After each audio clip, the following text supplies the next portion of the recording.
Chapter 6. High Jump. "Who is that?" said Jack. "I don't know," said Annie, "but we'll soon find out." She started waving. "No," said Jack. He grabbed her arm. "Let's go back to the base before he gets here." "Why?" said Annie. "We don't know who he is," said Jack. "We don't know if he's friendly or mean or what." "But we can't go back," said Annie. "We haven't found the fourth M thing yet. We won't be able to go home." "It doesn't matter. We can lock the door at the moon base until he goes away," said Jack. "Then we can get new air tanks." Jack hurried to the moon buggy. "Come on!" He jumped into the driver's seat. Annie gave a little wave to the dot in the sky. Then she climbed into the moon buggy. The buggy took off. "Careful!" said Annie. They bumped over the rocks as Jack turned the buggy around. Then they zoomed toward the pass. Jack steered around craters and rocks. More than once the buggy nearly tipped over. "Whoa! Slow down!" said Annie. They were almost at the mountain pass. Suddenly, a cloud of dust flew up in front of them. The ground trembled. "Watch it!" cried Annie. Jack couldn't see a thing. He stepped on the brake. The buggy jerked to a stop. The dust settled. A giant rock had fallen into the narrow pass. It was stuck between two walls of rock. They were trapped. Jack quickly found a picture of a giant rock in the moon book. He read aloud, "Rocks of all sizes crash into the moon from outer space. These rocks are called meteorites." "We're lucky that meteorite didn't land on us," said Jack. "Yeah, and I guess it's too big to be the M thing," said Annie. She had climbed out of the moon buggy and was standing by the meteorite. It was more than twice as tall as she was. Jack looked at the black sky.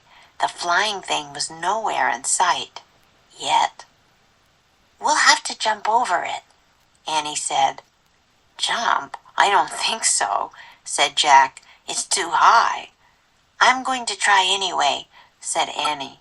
"Wait, let's think first," said Jack, but Annie was already backing up. "1, 2, 3, go!" she shouted, and took giant leaping steps toward the meteorite.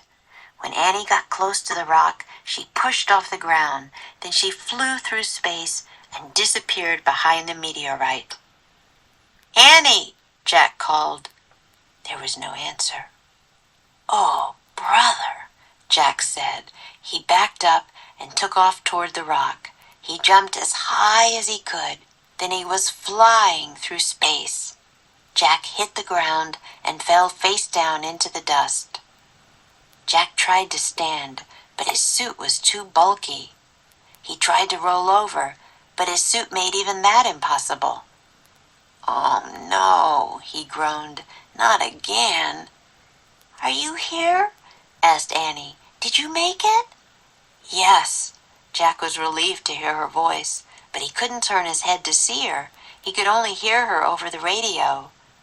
"Can you help me up?" he asked. "Nope," said Annie. "Why not?" "I fell down too," she said. "Oh, brother," Jack sighed. "Now we are really in trouble." He tried to stand again and failed. "Can you see anything?" he asked.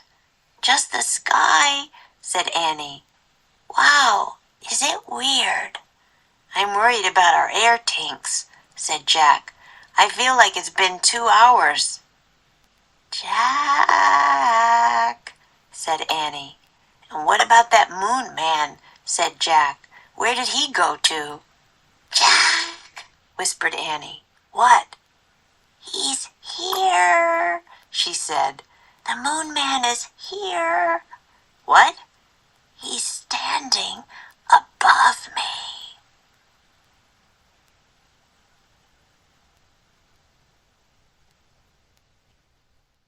Magic Treehouse Book 8 Midnight on the Moon Chapter 6.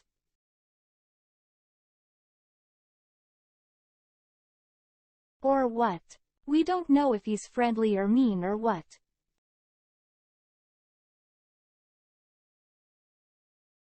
More than once. Tip over. More than once the buggy nearly tipped over.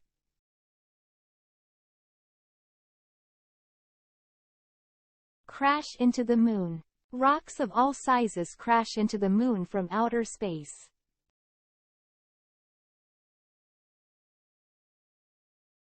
Climb out of.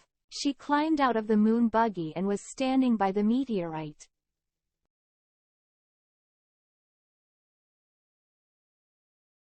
Back up. Annie was already backing up.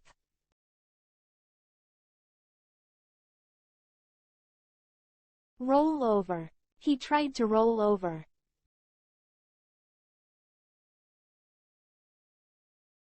In trouble. Now we are really in trouble.